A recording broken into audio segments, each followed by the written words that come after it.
You might think you already know the best times to go to Disney World next year, but believe me when I say you're gonna be surprised by the suggestions we've got for you today.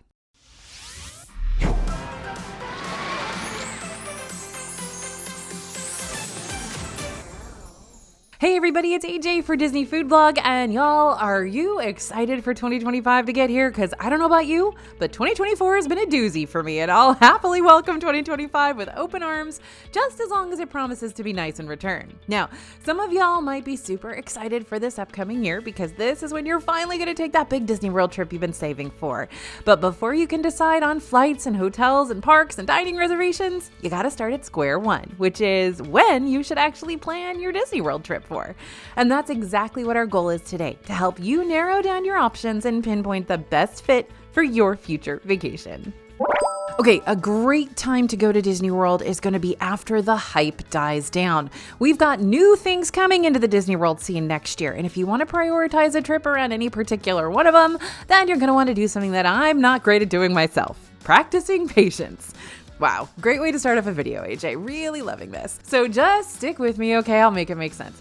Here's a quick lineup of everything slated to come onto the Disney scene in 2025. Check it out. We've got the double attraction lounges, including Spaceship Earth themed lounge in Epcot and the Pirates of the Caribbean themed lounge in Magic Kingdom. The double Hollywood Studios shows, including the Villains themed one, replacing Lightning McQueen's Racing Academy, and the Little Mermaid and Musical Adventure, which was supposed to open this fall but has now been pushed back to summer 2025. The reimagined Test Track is opening in Epcot in the summer. The Magic Kingdom Nighttime Parade Disney's Starlight debuts summer 2025 as well, and the show replacing the current It's Tough to Be a Bug in Animal Kingdom, Zootopia Better Together, is coming winter 2025. Notice that we don't have any exact release dates for anything yet. All we've got to go off of are some vague seasonal predictions, which may or may not come to fruition depending on how progress goes on any of these projects. So if there's one new attraction that you're specifically wanting to see, you'll probably want to wait to do any detailed trip planning until you know for sure that your visit will line up with one of these opening dates. And it's also a good idea to plan on going not necessarily on a new experience's opening day, but maybe even a few months after it's got some time to work out any initial issues after the initial hype dies down. To be fair, some of these releases probably won't pull in the biggest crowd numbers or anything, but if you're wanting to experience, say, the new Test Track without possible multiple tech issues or a wave of people who just really miss Test Track and want to welcome it back home again, then you're gonna want to wait things out. Find out when the attraction officially launches and plan a visit sometime after that for a better chance of a smoother ride through. You can still use that waiting period as a time to build up funds for the rest of your trip, so you're not sitting idle twiddling your thumbs while trying to patiently plan out those vacation dates. I know it's hard, but trust me, they don't call patience a virtue for nothing. But here, I can help you buy that idle time too. Go ahead and scan the QR code you see on the screen right now, or head to disneyfoodblog.com/disneyplans. And we're going to send you our free DFB planning worksheets, which will help you start planning those beginning stages of your Disney World vacation, from packing to budgeting to itinerary scheduling to everything in between. Believe me, we've done it all, and we've done it all about 25 million times, so we gotcha. Another great time to go to Disney World is in the middle of an Epcot Festival.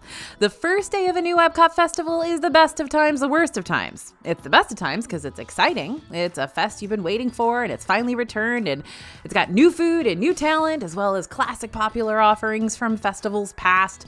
The energy in the air is fun and staticky with all that excited buzz from swarming guests, but it's the worst of times because the first day of a new fest tends to be the busiest day of a fest.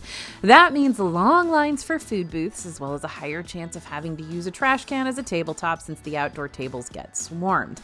Also, every time we go on the first day of a festival, which is every single festival, there's something that's not quite ready yet. Either the Australia booth isn't there yet because they didn't get the right permits, or this particular food item can't be served because the ingredient didn't come in. There's always something that's not quite ready on day one. And this is another good reason to skip the first day or the first weekend of a festival, is because you're going to miss out on something. And hopefully it's not the one thing you want to try, but it could be. Hey everyone, Bria here. I wanted to jump on real quick because this is such an important point that I was reminded of when I went to Food and Wine on the first day this year. Yeah, I went to Food and Wine Festival 2024 opening day so that I could help take some pictures and gather up some new reviews for our 2024 Food and Wine guide over on the DFB store website. And what I was reminded of is just how hectic a first festival day can be. Those new food booths racked up such long waits and they kept you out in the sun, which is why my phone just hated me by the end of the day. Things sold out a lot quicker too. I was at the Germany food booth by the afternoon and couldn't get a full flight because some of the beers had run out already. And I unashamedly had to take cover in the Shanghai Disneyland exhibit over in the China Pavilion multiple times that day just to hear myself think when typing out those food reviews. And yet, it was still a fun day. I got to interact with a lot of fellow Disney fans and eat a lot of good food. It just might not be my preferred choice of day to visit outside company time if I'm trying to have a leisurely tasting around the world vacation. So if you're wanting to check out a certain Epcot Festival in 2025, minus the real thick crowds, your best bet is checking things out during the middle of the fest and in the middle of the week, since weekends are pretty consistently busy, especially around Festival of the Holiday times toward the end of the year. Now, sure, the big holidays are a fun time to check out the Disney World scene, like during Halloween and Christmas and New Year's Eve. But don't overlook the underrated Disney events that the parks also celebrate throughout the year, bringing with them limited time food offerings, exclusive entertainment, and a unique way to experience the Disney bubble that you're not going to be able to experience otherwise. I'm going to list off one underrated event that goes on inside Disney World for each month of the year, but keep in mind that these aren't the only events Disney could have happening during your visit. We'll keep you updated via our DFB newsletter whenever we see new Disney World happenstances going on, so you never have to miss out on a cool, unique event. But just as a general rule of thumb, always keep your eyes and ears open for an extra dose of celebratory fun during your next visit. January is the kickoff month for the Run Disney race weekends. The 2025 Walt Disney World Marathon Weekend takes place from January 8th to the 12th. Now, there are 3 more races that will happen during the year as well, including the Disney Princess Half Marathon Weekend from February 20th to the 24th, the Springtime Surprise Weekend from April 3rd to the 6th, and the Wine and Dine Half Marathon Weekend from October 23rd to 26th. February is a time to celebrate Black History Month, and this year Disney World went all out with the Celebrate Soulfully event, which included lots of new art around Disney Springs, an emphasis on jazz, and one of the best petite cakes I've ever had over at Main Street Bakery in Magic Kingdom, plus a whole lot of other limited time snack offerings that I would be thrilled to see make a comeback in 2025. Disney World paints the town green around St. Patrick's Day during the month of March with their green tinted snacks and drinks. And don't miss out on those special St. Patrick's Day celebrations that'll be going on over at Raglan Road and Disney Springs as well. March is also Women's History Month, so be on the lookout for exclusive treats inspired by your favorite Disney princesses. Oh, and by the way, 2 things that people don't realize happen in Epcot on St. Patrick's Day. Over at Rose and Crown, they will color your beer green.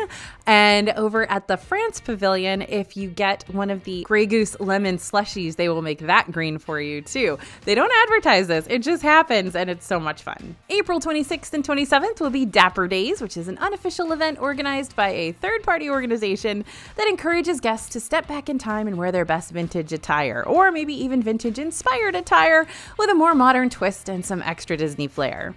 Dapper Days also has a December event each year, which we don't know the exact 2025 dates for yet, but it will be happening in 2024 on December 7th to the 8th.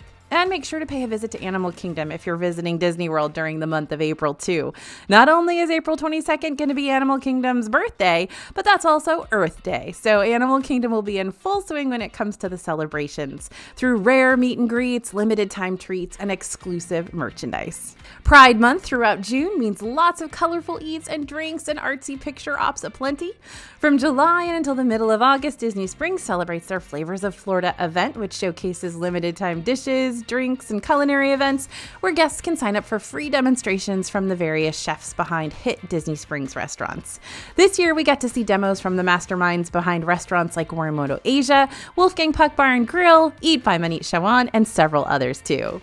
And our favorite tree friend, Douglas Fir, even came out to celebrate the niche summer event this year too. Usually we only see this little chatterbox around the holiday season, but he came out this summer full of oranges. Now, every once in a while, an unofficial group of Star Wars fans gets together to plan a massive lightsaber meetup in Star Wars Galaxy's Edge.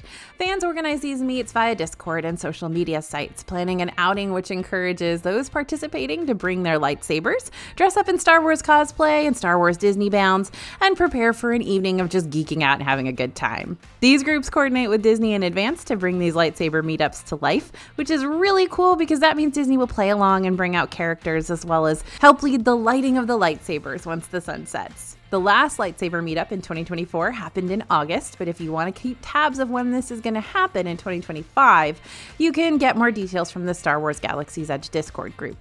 For more of a guaranteed Star Wars celebration, you might want to visit Hollywood Studios on May the 4th instead for the official Star Wars Day, where you'll get to meet rare Star Wars characters, eat limited time space food, and again, interact with tons of fellow Star Wars fans. The middle of September kicks off Hispanic and Latin Heritage Month, which runs until the middle of October, and highlights a variety of Latin-inspired cuisine throughout the property, as well as limited-time entertainment. You might even get to see Miguel from Pixar's Coco join Mariachi Cobre over in Epcot's Mexico Pavilion. And if you decide to go to Disney World on Thanksgiving, the crowds might be chaos, but you just might be able to have a rare, one-day-only Thanksgiving feast at Disney World restaurants. Most of them will have some sort of turkey-inspired situation for you that day. And let's not forget that there are things going on around the Orlando area beyond the Disney bubble that might bring you out in that direction in 2025 too. The Orlando Kia Center is going to be hosting several big name artists throughout the year, like Toby Mac, Alan Jackson, Rascal Flatts, Look Alive country music fans. Now, if you're a fan of comic books or gaming and pop culture conventions, Orlando's hosting their annual MegaCon from February 6th to the 9th, which will bring in special celebrity guests like Millie Bobby Brown from Stranger Things, Matt Smith from Doctor Who, several of the actors from the Smallville series that aired back in the day. The Walt Disney Theater in Orlando is going to be welcoming lots of popular off-Broadway performances onto their stage next year, including Mamma Mia, Mean Girls, The Lion King, and Shucked. And let's not forget that back inside the Disney bubble, the ESPN Wide World of Sports hosts multiple sporting events all year round, which you can learn more about over on ESPNWWOS.com. But one of the big underrated events that happens around the Orlando scene, which impacts both Disney and non-Disney businesses, is the Orlando Magical Dining event. Over the course of 6 weeks, which typically happens between August and September, over 150 restaurants in the Orlando area join forces to raise money for local charities. In order to do this, these restaurants will offer limited time pre-fixed meals where $1 from every $40 meal will be donated and $2 from every $60 meal will be donated. Participating restaurants around Disney World tend to include Il Molino New York Trattoria and Todd English's Blue Zoo at Swan and Dolphin, Amare at the Swan Reserve, they have my favorite pizza, please go there, and Summer House on the Lake, Maria and Enzo's Ristorante, the Edison, and Haleo in Disney Springs. Okay, you knew we were going to mention it. Here it is. Big events going on beyond just the Disney World bubble include Epic Universe. Yes, 2025 is going to be the year when Universal Orlando finally opens up their third theme park gate, Epic Universe. Y'all have definitely not been hiding how excited you are for this. A couple of weeks ago, I asked at the end of our latest Everything You Need to Know About Epic Universe video, which land you are most excited to see come to life in this new park, and the answers went every which direction. Here are just a few of the comments straight from the video that you left. I'm way overly excited to finally see Mario, DK, and friends. It's just jaw-dropping knowing Super Nintendo and Universal teamed up to bring them to a theme park. This is so exciting. I'm unbelievably excited, especially for Dark Universe. I've been waiting for a land like that my whole life. Me too. So glad you're doing Universal vids. Also, didn't know you were a big fan of How to Train Your Dragon like I am. I can't wait for that land. Looks very immersive with dragons possibly flying around. Oh yeah, Ben, we're definitely How to Train Your Dragon fans, and I do think there are going to be some dragons flying around. Universal has been testing those babies. All right, Epic Universe will be officially opening to the public on May 22nd, 2025, and you betcha, Bria and I and the entire DFB team will be covering that park fully to make sure you're ready for it when it's your time to visit next. So here's my main piece of advice for you for this video. You know how I mentioned at the start of this video how sometimes it's good to wait a little bit before checking on a brand new experience until the initial hype dies down and all the kinks are worked out? Yeah, that's going to ring true for Epic Universe for sure. Totally understand if you also want to be there for opening day or even opening week, just because, well, it's going to be monumental time for the Universal scene and the excited energy is going to be palpable. But if you do that, just set your expectations accordingly and practice patience with this new crew of Epic Universe workers as they navigate all the newness of the park as well. Oh, while construction does equal new things on the horizon, or even the same things, just shinier, that doesn't mean all the construction walls and torn up areas around the Disney World resorts don't give us construction burnout, because they totally do. But again, if you're able to stay at one of your dream Disney hotels after these renovations finish up, then you got a better chance of staying in a nice new room, or swimming in a nice scrubbed down pool, or exploring a freshly refurbished lobby. So here are the 2025 hotel construction projects you need to be aware of, just in case you need to plan your trip next year around them. The Fantasia Pool at All-Star Movies Resort will be closed from January to April. While it's closed, you'll still be able to swim in the Duck Pond pool as well as the other feature pools over at the neighboring All-Star hotels, but that's going to take a little effort to get to, right? Right. Bay Lake Tower at Disney's Contemporary Resort is currently undergoing a lengthy refurbishment that started up in September 2024 and will be a year-long process of updating rooms. Now, the resort is still open and available to book. Rooms may be a bit more limited, though, and there's a good chance you'll see and hear construction throughout the day. Grand Floridian's been in a perpetual state of updates for quite a few years now, and the renovations keep on keeping on around the lobby area, though most resort amenities will remain available for however long these lobby updates will still be happening. Port Orleans French Quarter room refurbishment started up in May 2024 and will be continuing on until spring 2025. Again, this means that room availability may be more limited and construction noise might be more prominent during the day. We recently learned about a few more hotel refurbishment projects that just popped up on the Disney World website, though. Wilderness Lodge's Copper Creek Villas and Cabins will be undergoing refurbs from mid-May 2025 to September.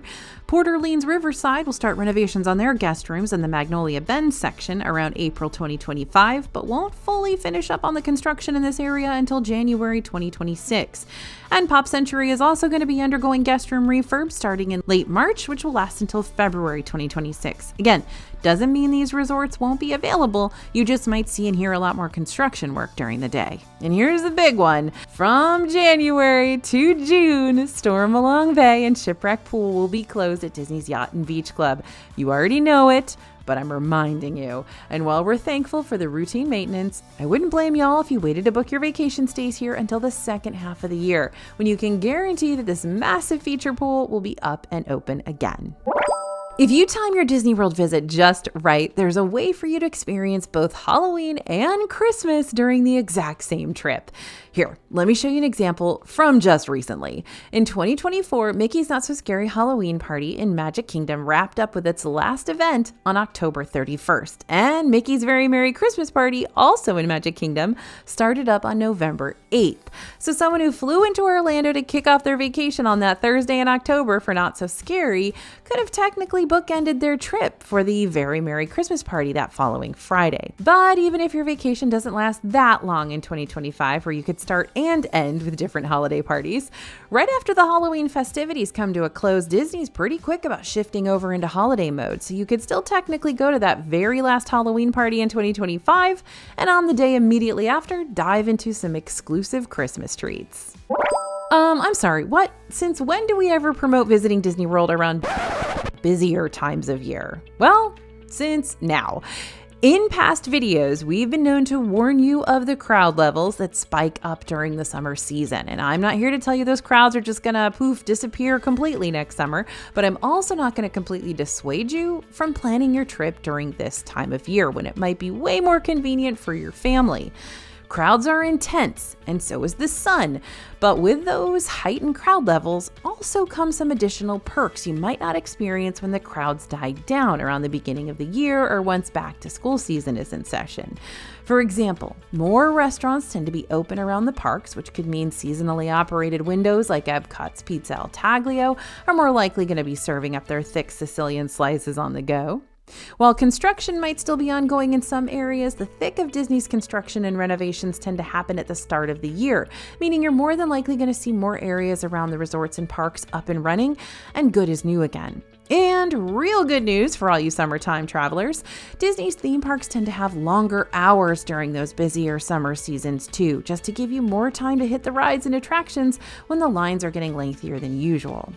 Now, I know the concept of thicker crowds is not super appealing, but just by planning ahead, you can be 2 steps ahead of the summer masses and still see everything you want to see while you're meandering around property. Just remember to take advantage of your Disney Resort's early theme park entry perk, if you've got it to use, which will allow you to enter the parks 30 minutes before the general public. Make sure to study up on multi-passes and single passes if you want to hit up as many rides as possible, and use lightning lanes to bypass the thick of the standard queues. And bring a pack of bicycle cards to help you kill time while you're waiting for one of the nighttime spectaculars to start up, but you don't want to leave your spot that you staked out in fear that you might lose it. All right, flipping the script back to what we normally say, right? I know not everyone's a fan of falling back an hour and losing precious daylight, but these shorter fall and winter days can be prime time to visit Animal Kingdom. Since Animal Kingdom tends to close earlier than all the other parks, that means that during the spring and summer, you might have to wrap up your day at Animal Kingdom before the sun even sets. And that means missing out on seeing Pandora at night, when the whole area transforms with a bioluminescent glow everywhere. On the ground, in the plant life, in the floating mountains, everywhere. It honestly looks like a whole new area post-sunset, but you're only going to be able to see Pandora that way if you visit this park when you're able to stay here after the darkness settles in. These shorter days are also the only time you're going to be able to see the Tree of Life projection show, Nighttime Awakenings, where the park's icon lights up its trunk with a dazzling display of colorful and animated creatures. Now, this show happens every 10 minutes from sundown until the park closes. There's also a holiday-themed Tree of Life Nighttime Awakenings show that happens when you visit during the Christmas season. Extended evening hours usually start back up for Animal Kingdom toward the end of the year too. This gives Deluxe Resort guests and Deluxe Resort guests only the chance to hang out in select parks on certain nights up to 2 extra hours after everyone else has to leave. You want to check the hours and events calendar via the Disney World website to keep up to date on when these extended evening hours are happening and where they're happening too. Now, this is the most important point of our entire video, so I'm glad you stuck with us till now. Regardless of the seasonal parties or exclusive events or fluctuating crowd levels, you need to stop and ask yourself what really works the best for your group. The crowds dwindle down around the middle of January, but those months are also a whole lot chillier in the morning and evening. And if your family's looking for more fun in the Sunshine State, the 60 or below degree temperatures may not be something y'all vibe with. But on the flip opposite side of things, if you know your kids are going to be dragging and cranky when the afternoon sun is relentless, then a winter trip might be more up your alley. I'm always happier when I'm a little bit cooler. Maybe you are too. Maybe your kids are. Sure, you might want to take your kid to the parks when they're under 3 years old because admission for them will be free. But if the idea of carrying a stroller with you all trip long sounds like more of a pain than a good time, you might prefer waiting a few years for when your kid will be able to walk around the park alongside you. And back to school season might be a tricky time of year to travel for younger families, but it might be the perfect speed if you're not in school or you're retired, or even if you want to take your grandparents to the parks with you, since the crowds won't be nearly as intense. You see where I'm going with this now? I can recommend 100 different options for when I think traveling to the parks would be a good idea, but at the end of the day, it's really up to you and your family and your group. So have open discussions, do the research, make the pros cons lists, because you're going to have a way better trip if you're catering to your specific needs regardless of what's going on in the Disney scene. And we'll make sure to help you pull off the best trip ever, no matter when you decide to go. Don't worry, we got you. All right, friends, I'm turning the mic over to you. Which time of year do you think is the best time of year to go to Disney World? Remember, there are no wrong answers, but your answer could help someone else figure out their perfect solution. Let me know down in the comments, and don't forget to pick up our free DFB planning worksheets over at disneyfoodblog.com/disneyplans right about now. Thanks for listening, everyone, and thanks for watching. As always, this is AJ for Disney Food Blog, and we'll see you real soon.